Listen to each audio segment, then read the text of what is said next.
Bonjour et bienvenue dans ce cours du confinement numéro 3. Je vous rappelle que nous en sommes à la séquence 5, le discours argumentatif à l'ère des fausses nouvelles, l'exemple du réchauffement climatique. Alors nous allons commencer comme d'habitude par un petit rappel des cours précédents. Un discours argumentatif est donc un discours qui vise à convaincre le lecteur. Un discours argumentatif est composé de un thème. Le thème, c'est le sujet dont on parle dans le discours, le sujet du discours. La thèse du discours, c'est quelle opinion est formulée sur le sujet dont on parle. Quelle est l'opinion qu'on a sur ce sujet-là. Ensuite, les arguments, ce sont, disons, des éléments de discours qui montrent que la thèse est juste, qui veulent montrer que la thèse est juste. Vous-même, vous produisez des arguments, moi-même également, à longueur de temps. Dès qu'on veut essayer d'argumenter sur son opinion, de montrer que son opinion est la bonne, et que les autres devraient nous suivre dans notre opinion. Voilà. Donc un discours argumentatif, c'est un thème, une thèse, et des arguments qui essayent de valider la thèse. On a vu également que une fausse nouvelle, c'est une définition de la fausse nouvelle. Alors, il y en a d'autres, moi c'est celle-ci que je vous propose parce que je crois qu'elle est à la fois assez simple et suffisamment nuancée pour être vraie dans la plupart des cas. Une fausse nouvelle, c'est une information qui est soit fausse, soit détournée, soit exagérée ou sortie de son contexte, à un point tel qu'elle n'est plus vraie. Donc, j'attire votre attention sur le fait qu'une fausse nouvelle n'est pas forcément un pur mensonge.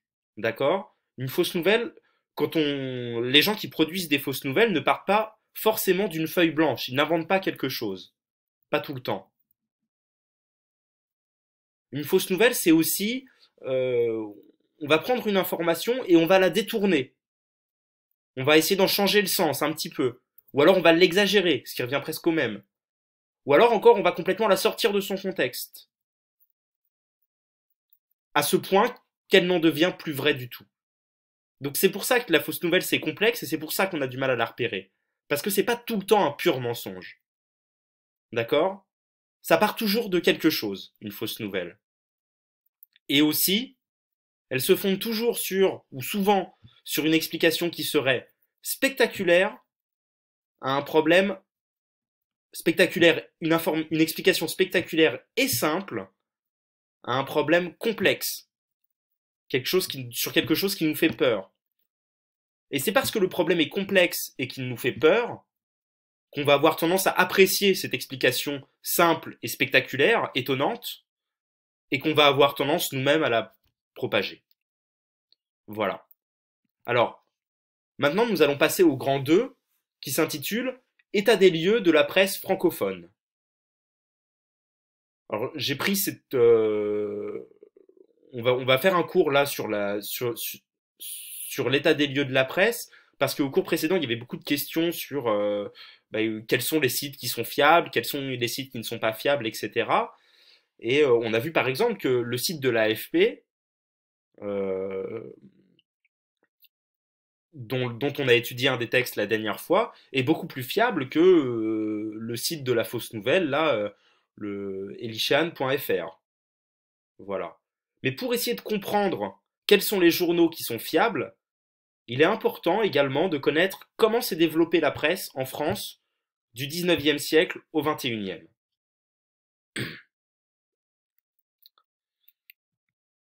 Donc d'abord, on peut dire que la presse écrite a connu un grand développement au milieu du 19e siècle grâce au progrès de l'imprimerie. C'est parce que l'imprimerie a connu des développements techniques très importants qu'on a pu commencer à imprimer très vite et à moindre coût des pages d'information qui ont été faciles à diffuser sous tout le territoire. Vous avez tous vu des journaux, euh, ces grandes pages de papier très fin, de mauvaise qualité, et qui sont imprimées à de très nombreux exemplaires et qu'on diffuse partout. Euh, Autrefois, les entreprises qui avaient la capacité technique d'imprimer des journaux, qui possédaient des presses et des entrepôts, Ceux-là avaient le monopole de la production et de la diffusion de l'information.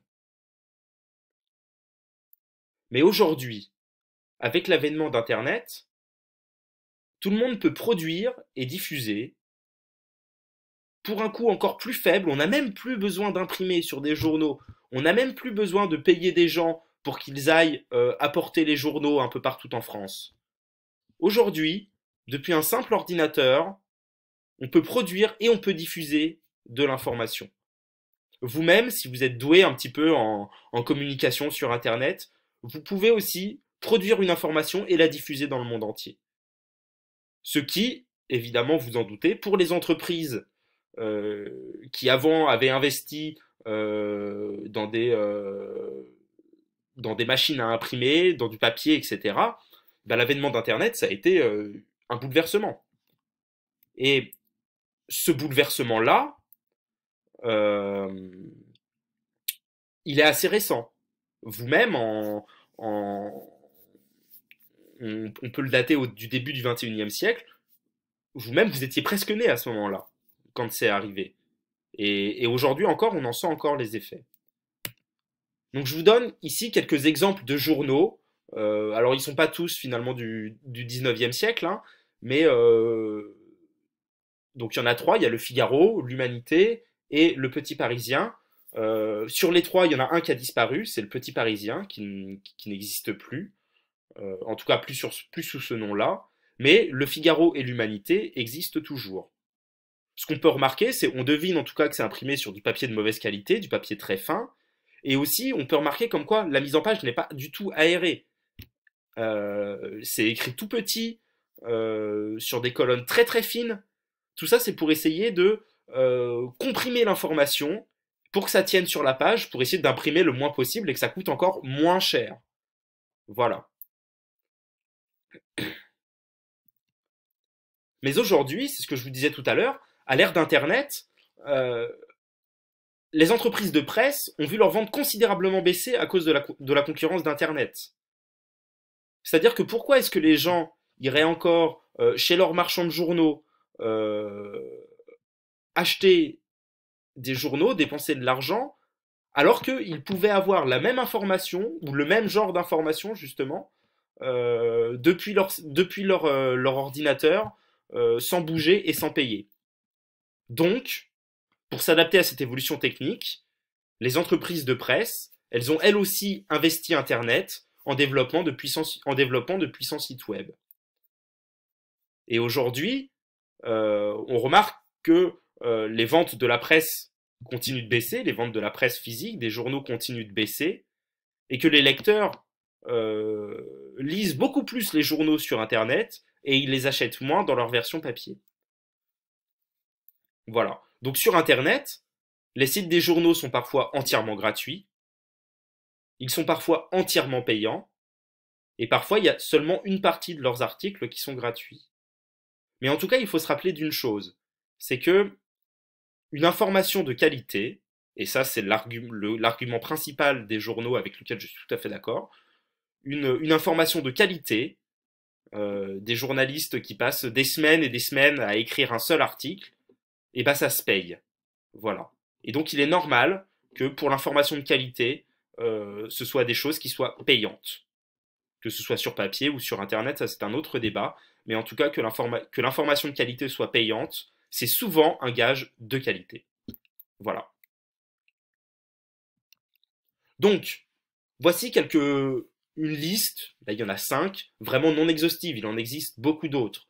Mais en tout cas, de grands journaux français qui ont une réputation et une longue histoire derrière eux.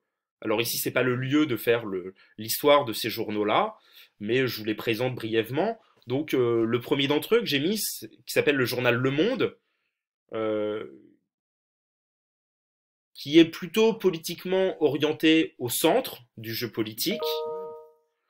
Euh, alors oui, rapidement, si vous n'êtes pas familiarisé avec ce que c'est avec la politique, disons que tout journaux a son orientation politique, c'est ce qu'on verra dans un prochain cours. Et pour faire simple, mais vous demandera votre professeur d'histoire géo qui vous donnera de plus amples informations à ce sujet. Euh, on est considéré comme de gauche euh, quand on privilégie l'égalité à la liberté, quand on préfère l'égalité à la liberté, et on est plutôt de droite quand on privilégie la liberté à l'égalité. Voilà. Bon, c'est un petit peu abstrait, mais il faudrait faire un cours entier, et c'est pas l'objet de mon cours ici. Vous pourrez en demander plus de détails à votre prof d'histoire. Voilà, toujours est-il que Le Monde, c'est un des plus grands journaux français et qui est plutôt au centre du jeu politique, donc voilà, on va dire qu'il ne se mouille pas. Euh, voilà, et c'est un très grand journal.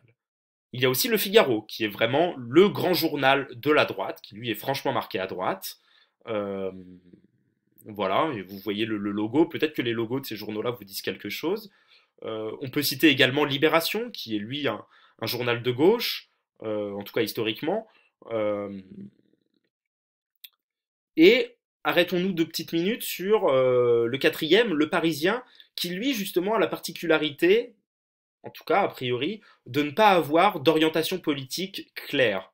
Disons que il s'intéresse surtout au quotidien des gens, des Parisiens, c'est l'ancêtre du journal Le Petit Parisien que je vous montrais dans la diapositive précédente. Euh, voilà, et Le Parisien n'a pas vraiment d'orientation politique. Vraiment, il s'intéresse à la vie quotidienne des gens. Voilà. Et, euh, et le dernier est un petit peu particulier. Il s'appelle Mediapart. Lui, il est très récent. Les 4 premiers journaux ont une histoire vraiment très très longue derrière eux.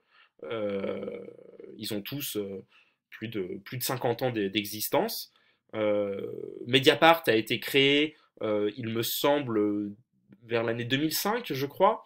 Euh, et sa grande particularité, c'est que il n'a pas de journal en papier. Il ne produit pas de journal en papier. Il a uniquement un site web et c'est uniquement comme ça qu'il vit. Et par son site web, disponible par abonnement. Mais le cas du journal Mediapart est très représentatif des grandes mutations de la presse. Voilà. Maintenant, on commence à faire des journaux qui ont un vrai modèle économique, de nombreux journalistes qui sont payés et reconnus pour leur travail, et eux, ils fonctionnent uniquement sur Internet, sans passer par le papier. Donc, ce qu'il faut retenir de ce cours, c'est que euh, la presse écrite s'est développée au milieu du 19e siècle grâce au progrès de l'imprimerie.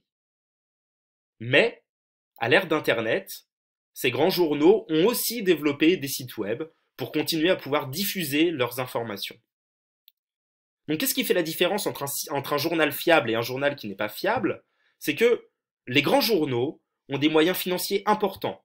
Ils travaillent avec de nombreux journalistes. Et effectivement, ces journalistes-là, pour qu'ils puissent faire du bon travail, il faut les payer. C'est pour ça qu'ils ont, la plupart du temps, leurs articles sont payants. Et eux, ils ont une réputation à faire respecter et une longue histoire derrière eux.